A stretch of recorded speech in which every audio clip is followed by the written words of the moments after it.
Eu descobri que a loja, apesar de ser minha, não era minha, porque eu não podia fechar e ir embora. Eu dizia, não, olha, eu vou fechar. Eu dizia, não, você não pode fechar, você só pode fechar depois que você pagar isso, aquilo e aquele outro. Quanto que foi o fundo do poço em tamanho de dívida no final das contas? Então, em tamanho de dívidas, passou um pouquinho de $150 mil. Ia perder o imóvel onde toda a minha família morava. Eu quase dei um tiro na cabeça, literalmente mesmo. E por que em dólar a dívida? Por que vocês tinham essa visão gourmet de se endividar em dólar?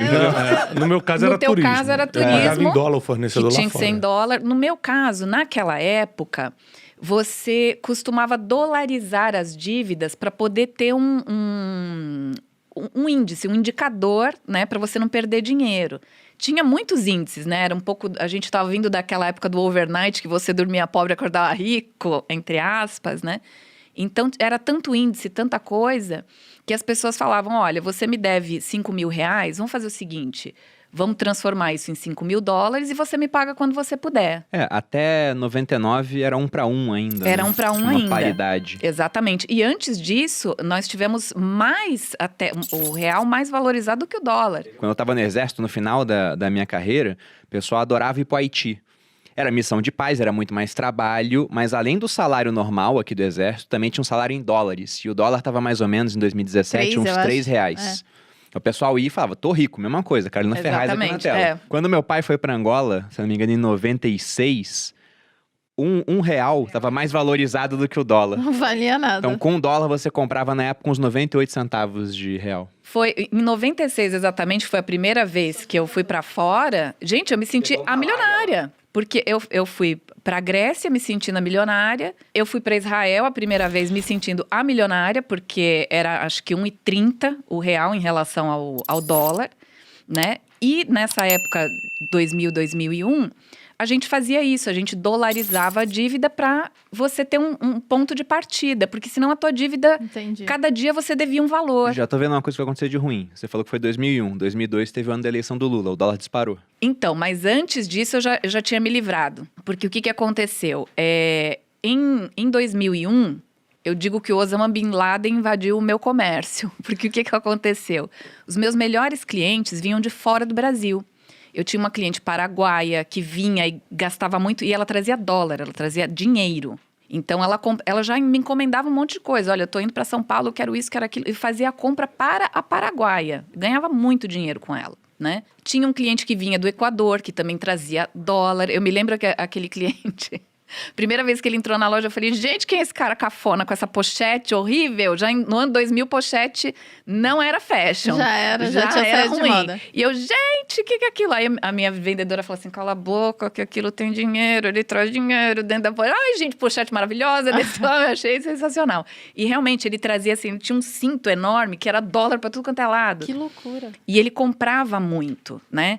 Só que o que aconteceu? A paraguaia me liga, lá pro dia 6 de setembro de 2001, e fala, eu estou indo aí no dia 12, então eu preciso que você compre tudo. E me mandou uma lista.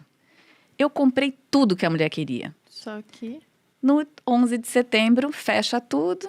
Ela falou, nossa, olha só, o que é a vida? Ela falou que ia no dia 12, no dia 11 do nada... Do nada, os chegam desinfelizes. Osama Bin Laden. Tem uma parábola bíblica que explica bem essa situação aí, que é a parábola do filho pródigo. Ele pede a herança antecipada pro pai. Fala, pai, me dá a minha parte da herança que eu quero curtir a vida. Ele pega essa parte, vai para uma terra distante e vai gastar com prazer, com mulher, com bebida, com amigo, sem saber que uma grande fome estava vindo sobre a terra. Então o problema não foi dele ele gastar, é que não tinha como ele se levantar, porque a fome já estava instalada. Então é isso aí, você tem que ter cuidado, porque você não sabe o dia de amanhã. Às vezes você... a Bíblia também diz assim, ó, não diga que você vai para aquela cidade ou outra no outro dia fazer negócio, porque você não sabe o que vai acontecer na sua vida amanhã.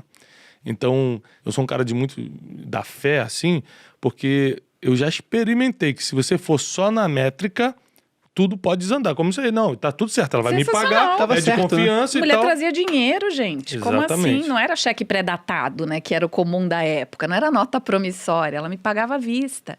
E eu precisava daquele dinheiro alto à vista. Era uma ótima cliente, então. Era melhor que eu tinha. Essa e o equatoriano da pochete, gente, eles arrebentavam. E aí, o que acontece? Eu precisava do dinheiro dela, porque como eu comprava quase à vista e vendia muito a prazo, eu precisava daquele dinheiro para equilibrar tapar os buracos. Então, aquilo já estava vendido, já estava certo. E aí, o que estava certo, né? Eu me lembro até que foi a ex-dona da loja que ligou para mim um dia, porque eu comprava coisas dela, ela abriu também uma confecção, e eu comprava umas coisas dela. E naquela época o celular era muito ruim, né? O sinal era horroroso.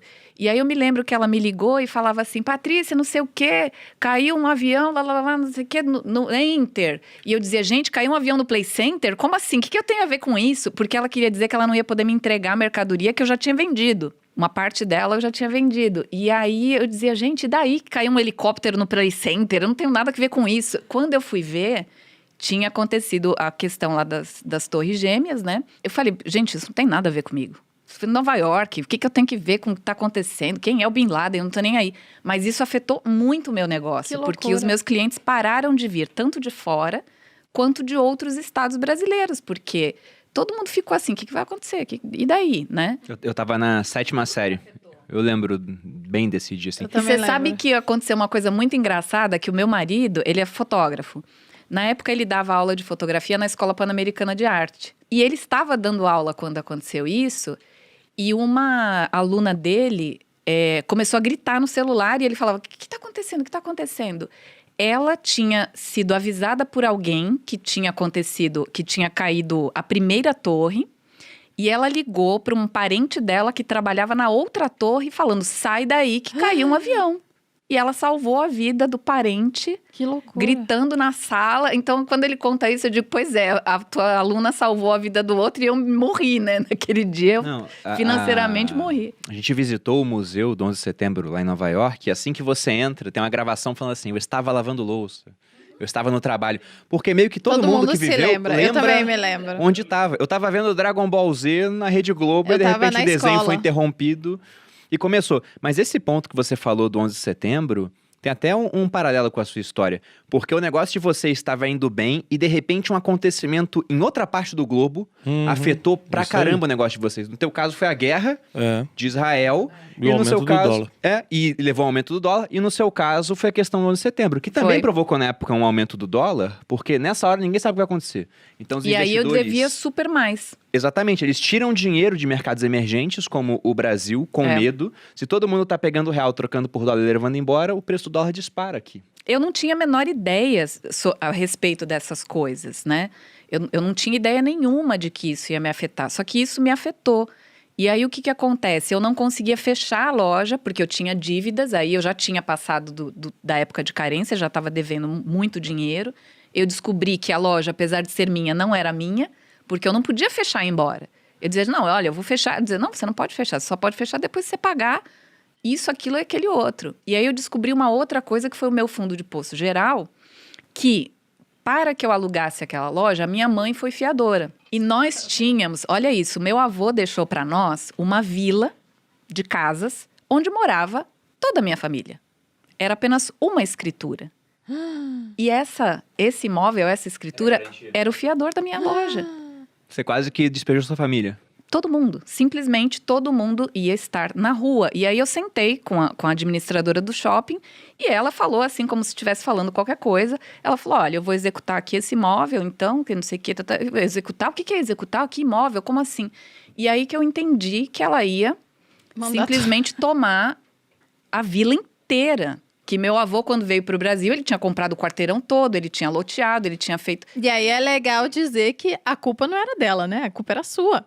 Óbvio, porque mãe, quando fala assim, né? Parece, nossa, eles vão lá executar a minha família inteira. Fui eu que dei, a culpa era toda minha. E a minha mãe fez aquilo porque... Ela não tinha noção também. Ela não tinha a menor noção. E outra que eu nunca devia um centavo para ninguém. Isso que eu ia falar. Eu não sei se no teu caso, o Brunet falou, ele teve todo um histórico familiar que era normal ter um pouco de dívida. Não 2,5 milhões de dólares. Aí você realmente... Aí eu fiz história da família. Exato. No seu caso, você era toda certinha, toda regrada. A sua família tinha um certo patrimônio, pelo menos essa vila. Na verdade, assim, o que aconteceu? Por isso que eu digo, o que eu falo sempre do jargão, eu sou a exceção, né? Porque eu não tive muitos exemplos bons dentro da minha casa, né?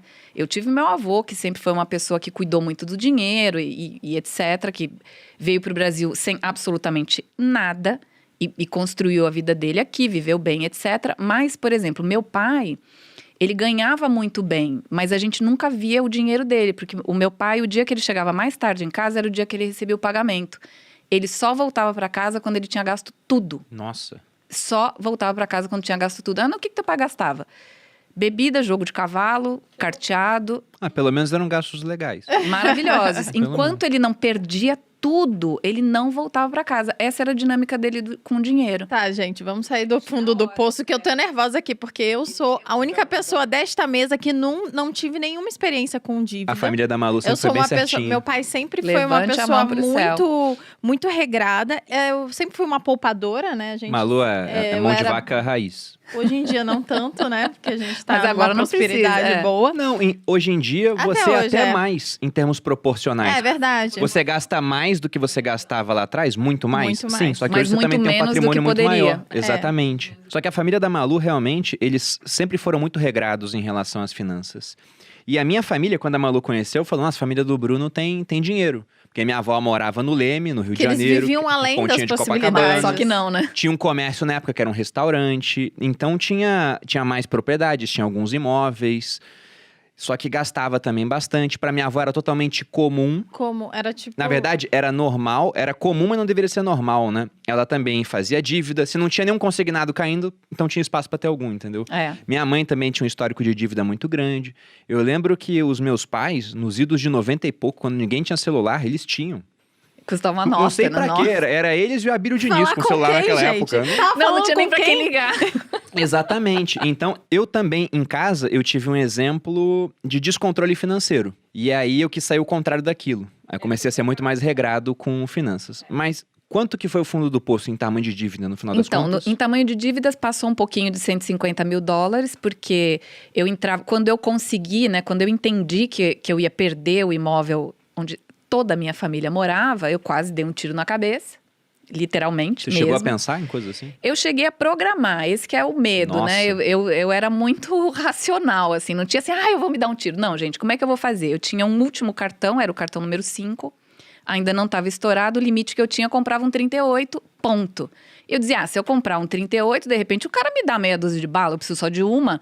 Então era tudo muito calculado. Chegou nesse nível de desespero. Chegou nesse nível, eu sabia onde eu ia comprar, eu sabia para quem vendia sem você ter documento, né? Então tava tudo muito calculado. E aí que eu caí na real, porque eu falei, gente, olha o que eu estou Meu planejando, Deus. né? Falei, como assim? Olha o que eu tô planejando. Porque eu dizia, a minha família vai perder, né? Vai todo mundo pro meio da rua, mas eu não vou ver. Como é que eu vou ver? Eu acho que essa era a pior parte, porque não era só Essa você. era a né? pior parte. E o valor daquele chocada. imóvel era infinitamente superior ao que eu devia. Mas não interessa. Eu não tinha como dizer, não, eu vou pagar a dívida ou eu vou recuperar esse imóvel. Complicado. Era absurdo. Então, esse foi a pior coisa. E aí você percebe que você não tem mais amigo, né? Você percebe que ninguém quer falar contigo. Você vê as pessoas inventando um monte de situação a seu respeito, né?